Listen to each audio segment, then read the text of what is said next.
பார்த்துருக்கியா? அண்ணன்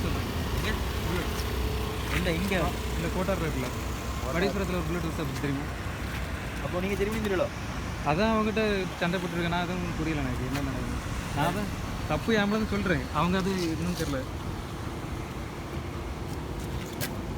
தப்பு முழுக்க உங்க மேலே தான். உண்மையாக நான் வந்து ஸ்லோவாக போயிட்டு தான் இருந்தேன். முன்னாடி ஒரு லாரி போச்சு, மாட்டினா வந்து இன்னொரு லாரி போச்சு. அவன் ஸ்லோவாக வரான். வந்து ஒரு லாரிக்கு நல்லது. லாரி இடம் பிடிச்சோன்னே லாரி மடங்கி லாரி எடுத்துகிட்டு போயிட்டாங்க. அடிப்படலாம்